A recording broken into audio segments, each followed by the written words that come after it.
Son of Magadh Prahlad Yadav, संस्थापक मगध जन संघर्ष समिति, सह प्रदेश महासचिव, बुद्धिजीवी प्रकोष्ठ, राजद बिहार के नेतृत्व में मगध बचाओ यात्रा की शुरुआत वानवर के ऐतिहासिक भूमि से दिनांक 1 जनवरी 2023 से शुरुआत की गई।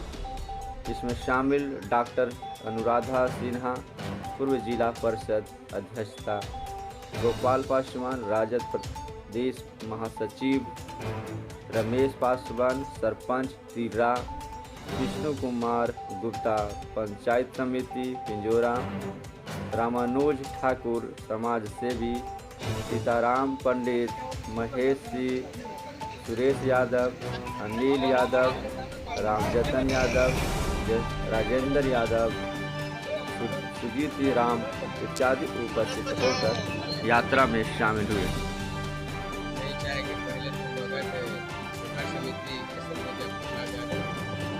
टीम आई है सांसद और ये जिला परिषद के चेयरमैन रही है और उन्हीं के पुत्र हैं अनिल यादव जी जो राजद के वरिष्ठ नेता हैं।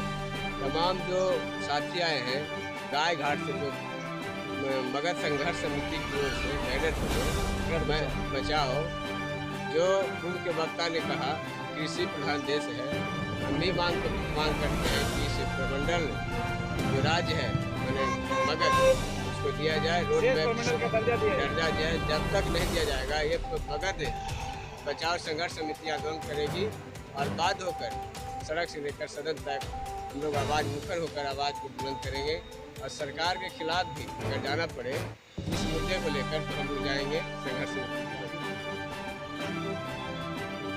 हम लोग मगध बचाओ यात्रा का शुरुआत बाबा सिद्धनाथ की नगरी से प्रारंभ किए हैं और यह यात्रा लगातार चलती रहेगी। कब तक चलते रहेगा? जब तक पूरे मगध के प्रत्येक ब्लॉक में, प्रत्येक पंचायत में हम लोग जाएंगे और मगध के विभिन्न जन समस्याओं को नजदीक से देखने का मौका मिलेगा। और मैं चाहता हूं कि जिस तरह से पटना बिहार का राजधानी है तो मगध की ऐतिहासिक भूमि बोध गया बिहार का उप राजधानी बने। अनावश्यक क्यों किया गया है? इसलिए किया गया है कि मगध की ऐतिहासिक भूमि है, ये बाबा सिद्धनाथ की नगरी है और मगध आज के तारीख में कहीं से बचा नहीं है। न मगध का जल सुरक्षित है, न जमीन सुरक्षित है, न जंगल सुरक्षित है। मगध एक ऐसा प्रमंडल है जहां जन समस्याओं का अंबार लगा है। इसलिए हमने बिहार सरकार से मांग किया है कि मगध को विशेष प्रमंडल का दर्जा दीजिए। मगध को विशेष प्रमंडल का दर्जा देने का मतलब हो जाएगा मगध में कृषि आधारित उद्योग लगना चाहिए। मगध की ऐतिहासिक भूमि बोध गया है जो ज्ञान स्थल है महात्मा बुद्ध का। बिहार सरकार से मैं मांग करता हूं कि बोध गया को बिहार का उप राजधानी बनाया जाए। चर्चा है राजगीर को बनाने का, लेकिन नहीं, मगध बोध गया को बिहार का उप राजधानी बनाया जाए। फल्गु नदी का सफाई किया जाए। चले जाइए बुदेरा स्थान सिंचाई योजना से लेकर अरहिट गांव तक पूरा फल्गु नदी झाड़ जंगल यानी जमीन में तब्दील हो गया है और बहुत सारी यहाँ समस्याएं हैं। हमारा ये भी डिमांड है कि सोन नदी से फल्गु नदी को जोड़ दिया जाए ताकि यहाँ का किसान खुशहाल हो जाए। मेरा ये भी मांग है कि यह जो भूमि है ऐतिहासिक भूमि है जहाँ बाबा सिद्धनाथ निवास करते थे और करते भी हैं।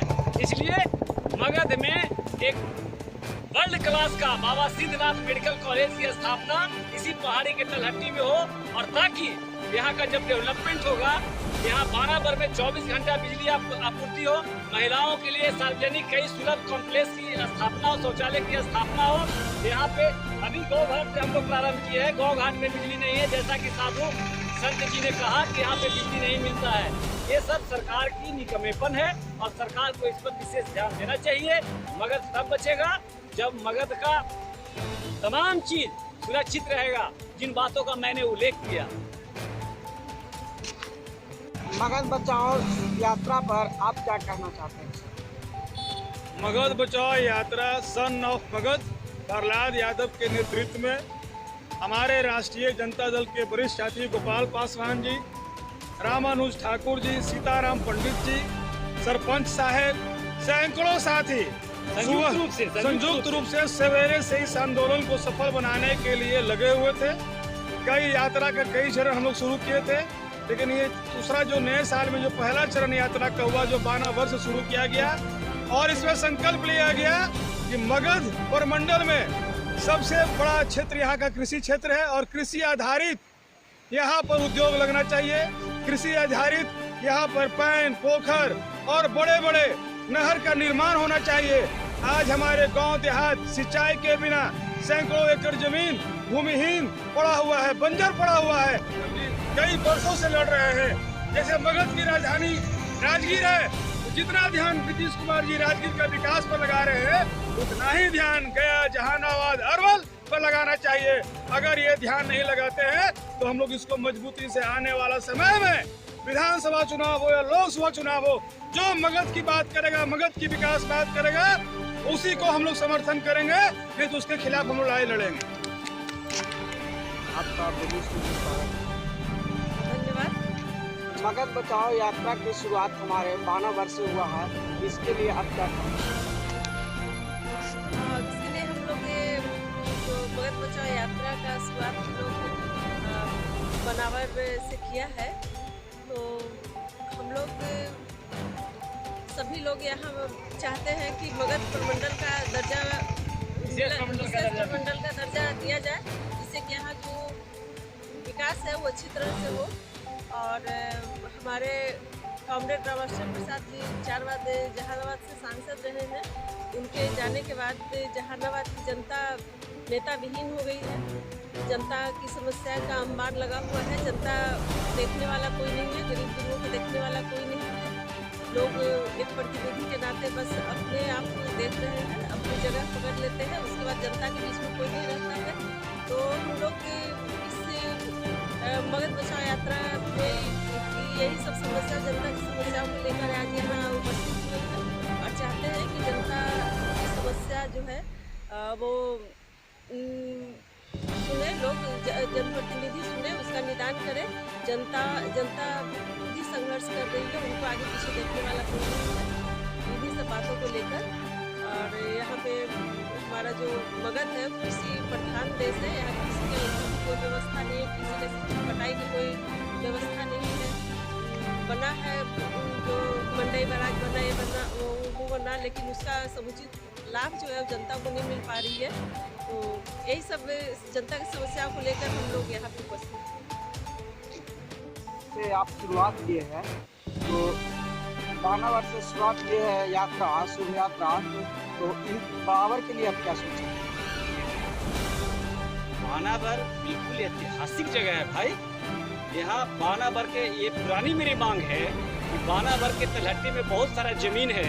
यहाँ वर्ल्ड क्लास का medical, Baba Siddhnath world class medical college का यहाँ स्थापना हो, और बानावर यानी बराबर जिसको हम कहते हैं, यह राष्ट्रीय पर्यटन स्थल के रूप में राज्य सरकार और भारत सरकार मिलकर इसे मान्यता दे, ताकि यह जो पहाड़ी इलाका है, एक बैकवर्ड इलाका है, एक पिछड़ा इलाका है, अगर जिस दिन बानावर को राष्ट्रीय पर्यटन स्थल का मान्यता मिल जाएगा, उस दिन 10 किलोमीटर के रेडियस में चारों तरफ बराबर का गुलजार हो जाएगा।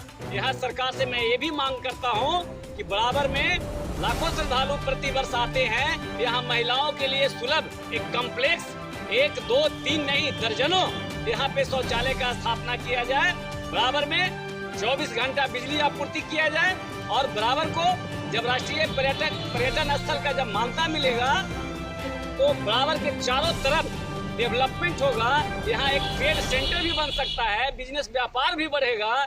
यहाँ के तमाम जो गरीब छोटे मोटे किसान हैं, मझोले किसान हैं, सारे लोगों का यहाँ का जमीन का वैल्यू बढ़ेगा। यहाँ होटल बनेगा, रेस्टोरेंट बनेगा, और बराबर का एक मॉडल के रूप में स्थापित होगा बिहार के नक्शे।